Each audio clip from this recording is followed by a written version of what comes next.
시청자 여러분 안녕하십니까, 박종진입니다. 맑은 물에 고기가 없다고 하죠.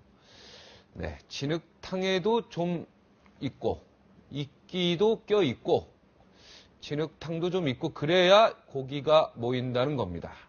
그래서일까요? 흥행을 위해서라면 진흙탕 이 경선이 꼭 필요하다고 생각하나 봅니다. 네, 가뜩이나 통합진보당 내분으로 국민들의 기분이 언짢은데, 네, 민주당 대표 경선 지금 상호 비방의 진흙탕 싸움이 돼가고 있습니다.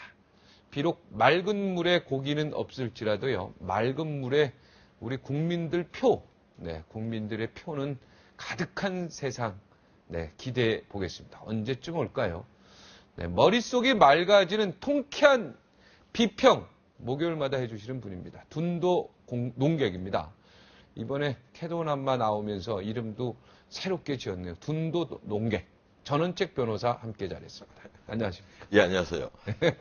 다른 데서도 이제 둔도 농객이라고 예, 부릅니까? 근데 일주일 만에 뵈니까 얼굴이 좋아진 것 같습니다. 아, 그렇습니까? 우리 사회가 그만큼 좋아졌으면 좋겠습니다. 요즘에 아침마다 운동을 좀 하고 있습니다. 자, 처음 이 얘기부터 할까요? 박근혜, 박지원, 박태규 진실 공방. 정치인 이 중에 한 명은 치명상을 입는다 이런 얘기인데. 예, 말씀드리기가 정말 두려워집니다. 이 잘못 끼어들면 또 고소고발이 대상이 될 가능성이 있고, 네. 이 실제 원래 퇴출 저지 로비 운운하면서 얼마 전부터 이제 박지만, 서양순, 그러니까 박근혜 그 대표의 그 동생과 이제 박지만 씨 부인 이름까지 거론이 되는데, 이번에 느닷없이 이제 그 박지원 대표가, 원내대표가 그 박근혜 대표가 박태규를 만났다, 이런 얘기를 했는데, 그 박근혜 대표로서는 너무 어이가 없으니까 고소를 해버렸죠.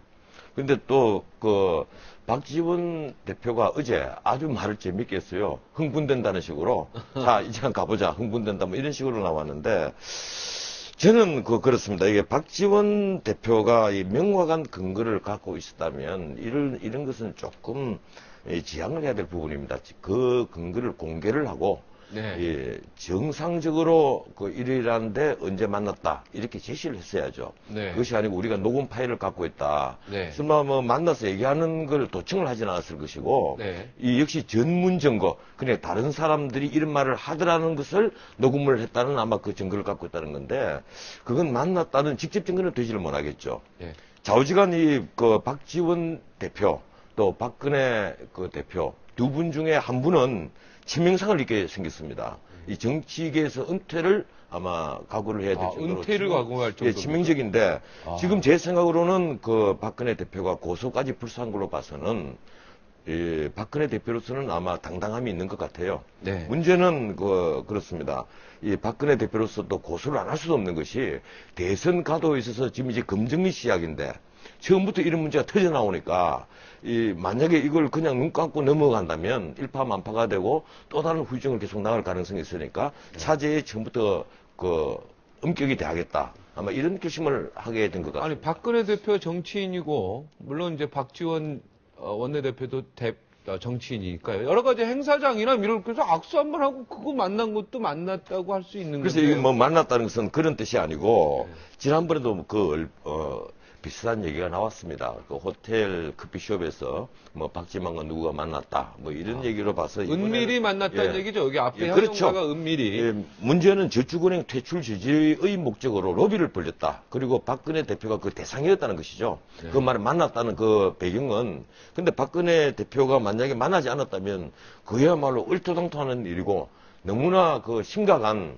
명예훼손이 되겠죠. 아니, 근데 지금 지금 대통령, 이명박 정부하고 어떻게 보면 계속해서 지금까지 등을 쥐고 있었던 박근혜 위원장에게 박태규 씨가 가서 이 퇴출 저지 로비를 한다는 게 상식적으로 맞습니까? 글쎄요. 저는 그런지는 모르겠습니다만은, 우리 저축은행 이 사건을 왜 우리가 심각하게 보는가 하면, 서민이 돈을 갈취한 사건입니다. 이 저축은행 사건은 부자들이 돈을 갈취하고 사기를 벌린 이런 사건은, 또 장영자 사건이 있었지 않습니까, 옛날에. 네. 이런 사건은 또 모르겠습니다만은, 예컨대 부산저축은행 같으면 광복우 최대의 서민 갈취 사건입니다. 무려 7조 원이나 갈취를 했으니까요.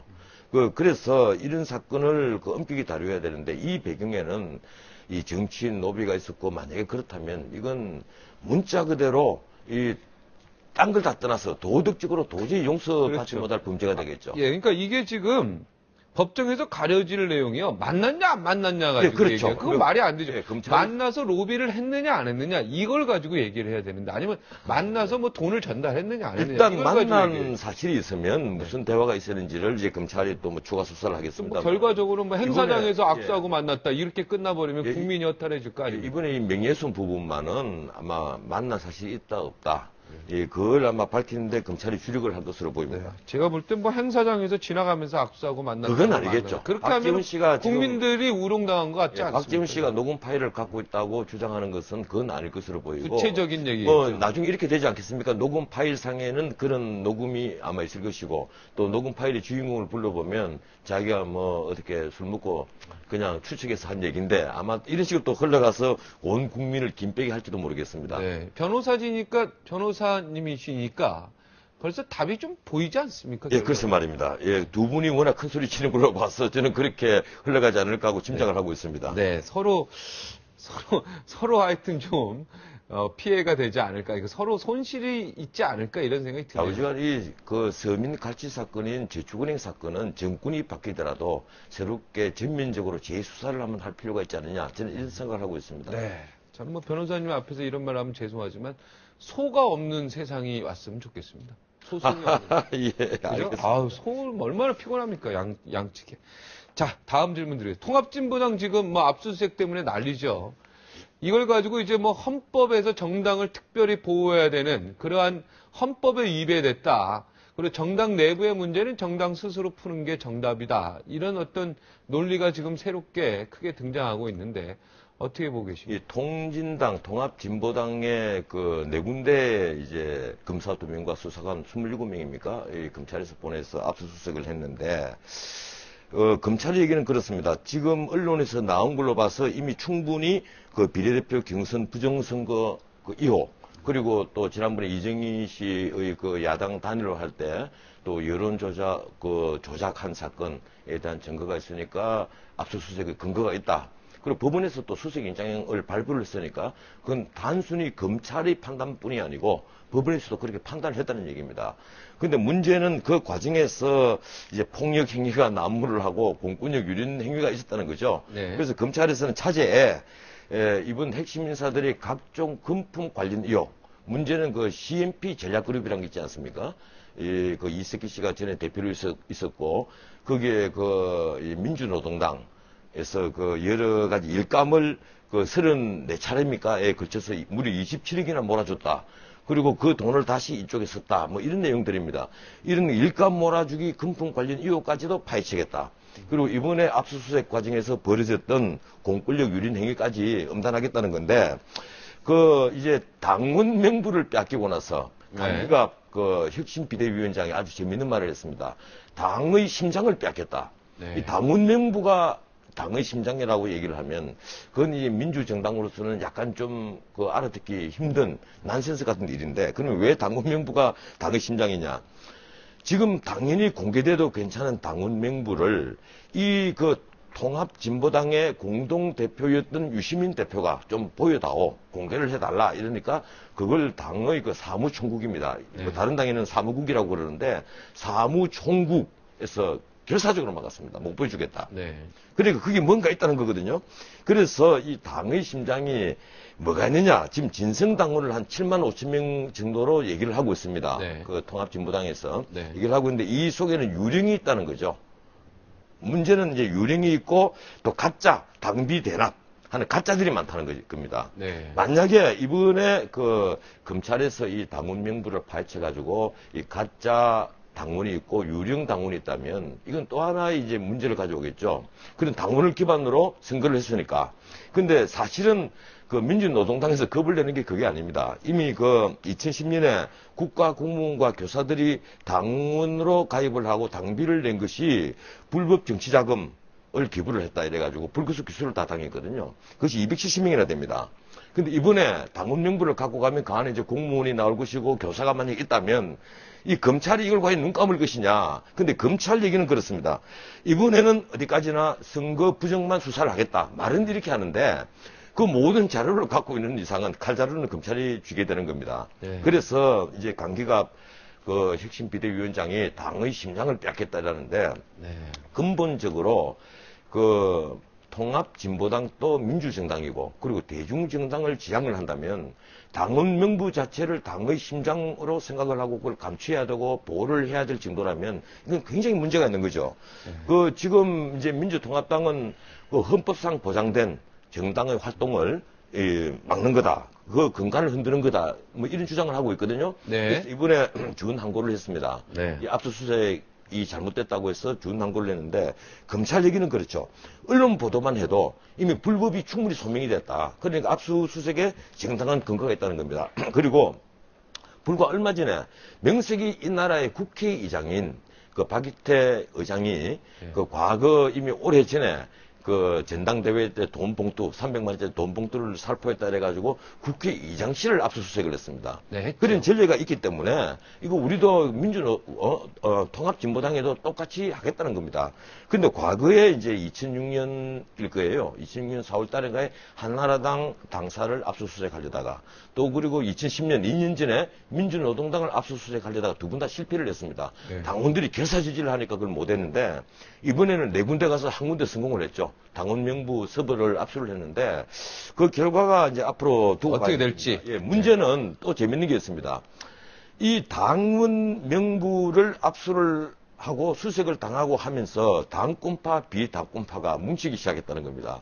이 사태가 네. 결국은 검찰이 노력으로 이 분열되려던 그 통합진보당이 다시 뭉치게 되는 뭉치고, 네. 결과를 가져왔고 이석기 씨하고 그리고 김재현 씨. 김재현 그 당선자는 25일까지 나흘간이나 시간을 벌었다. 뭐 이런 그 비아냥 섞인 보도가 지금 언론에 나오고 있거든요. 하여튼 뭐 이 사건으로 인해서 불똥을 튀는, 그죠? 우리가 서로 두 분이 싸울 때 말리려고 옆에 서 있다가 휘두르는 주먹에 그냥 맞아버린 그 불똥. 그 불똥을 억울하게 맞는, 그리고 유령 당원이라 그러는데 나도 전혀 모르게 거기 당원에 등록돼 있을 수도 있거든요. 지금 이런 피해자가 예. 지금 나올 것 같은 생각이 듭니다. 지금 제 여러 가지 증거가 드러나고 있죠. 현대차 노조는 노조원은 이 노트북을 들고 와서 해달라 이렇게 네. 해서 그 유령 당원이 됐다 뭐 이런 얘기도 나오고 있고 그리고 대리 투표한 증거도 속속 드러나고 있고 네. 이 문제는 이러한 이 반민주적 절차, 민주적 기본 질서를 흔드는 그러한 일들이 지금 그 진보 정당 안에서 벌어졌다는 데 대해서는 뭐 입이 10개라도 할 말이 없는 겁니다. 네. 그런데 지금 제가 누차 얘기를 합니다만은 새누리나 민주당이 과연 이 진보 정당의 이런 사태를 두고 비난을 할 그런 처지냐? 저는 그건 아니라고 봅니다. 그쪽에서는 일방적으로 위에서 한 사람씩 다 밀실해서 다 정해버렸으니까 네. 그걸 공개할 입장은 못 되고 다만 우리 국민이 보기에는 이 도덕성을 앞세우는 진보당이 이런 비도덕적인 일, 정말 승리를 위해서는 무슨 짓이든 한다는 이런 패권주의에 근거한 이런 부정한 일들을 하고도 저렇게 다시 또 사퇴도 하지 않고 어떻게 보면 뻔뻔하다는 그런 비난을 수없이 받으면서 버티는 걸 과연 이걸 얼마나 지켜봐야 될지 이것도 궁금합니다. 이석기 씨, 김재현 씨는 이제 당선자는 다 이제 국회의원 되는 걸로 예, 생각하면 되겠죠. 제가 처음에 절대 그만둘 일이 없죠. 처음에 이 사건 터졌을 때 이 자리에서 말씀을 드렸습니다만은 국회의원으로 당선된 이상을 그걸 강제로 사퇴시킬 방법이 없습니다. 현재로서는 그렇습니다. 예, 이제 국회의원 얘기 좀 해볼까요? 이번에 새 의원회관. 예. 2천억 원. 그죠?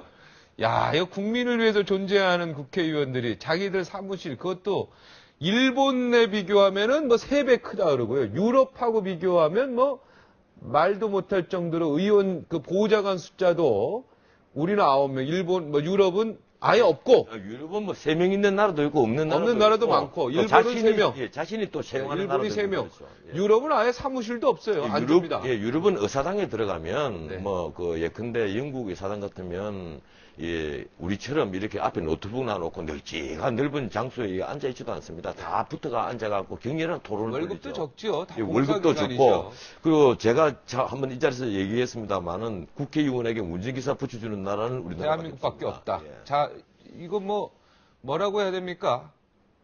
이러한 특혜를 좀 배제를 하고 국회의원이 문자 그대로 그 대중 속으로 함께 들어가서 함께 부대끼는 그러한 국민의 대표가 돼야 되는데, 물론 그렇습니다. 이게 국회의원이 뭐 보좌관을 9명을 두든 20명을 두든 인턴을 뭐 몇십 명을 두든 간에 정책을 제대로 개발을 해내고 그 정책을 그 제대로 구현을 해내기 위해서 노력을 한다면 그건 우리가 예산을 아까워하면 안 되겠죠. 네. 근데 이 국회의원들이 전부 다 패거리 정치를 하고 보수에 따라서 이리저리 움직이고, 이 제가 말씀을 드립니다만 초선 국회의원 때는 그래도 그 뭐 현명한 발언도 좀 하시고 이러다가 재선만 돼도 이 책 읽은 지가 너무 오래되니까 이미 다 잊어먹고, 3선만 되면 문자 그대로 우리가 건달이라고 비아냥을 하고 명예훼손을 해도 할 말이 없도록 세상에 그 제가 외통위 위원장이 F4 비자가 뭔지도 모르는 분을 제가 만난 적이 있습니다. 아, F4 비자. F4 비자가. 이게 우리 그 재외 교포들에게 주는 비자 아닙니까? 네. 예, 한국에 와서 거류 신고만 하면 네. 외국인과 모든 것을 다 동등히 해주는 그런 비자입니다. 네. 근데 제중 동포에게는 이것이 적응이 안 되거든요. 네, 일본하고 그래서, 미국만 적용. 제가 방송에서 그걸 이 제중 동포에 있어서 이런 차등 문제, 물론 중국 정부가 반대를 하는 문제가 있습니다. 그래서 우리가 결의안이라도 내야 되는 것 아니냐, 이 문제를 따지기 위해서 당시 외통위원장 어느 분에게 물으니까 그 비자가 어떤 비자입니까 하고 거꾸로 저에게 물으니까 제가 난감할 뿐이죠. 네, 그걸 가장 모르고 있으니까. 초간 그 상임위 누구십니까, 근데? 안 밝히겠습니다. 네. 그 문자 그대로 명예훼손이 될 것 네, 같아요. 그래요? 예. 네, 알겠습니다. 하여튼, 속상합니다. 의원 사무실 너무 큽니다. 의원 보좌관 너무 많아요. 한 번도 안 가보셨죠?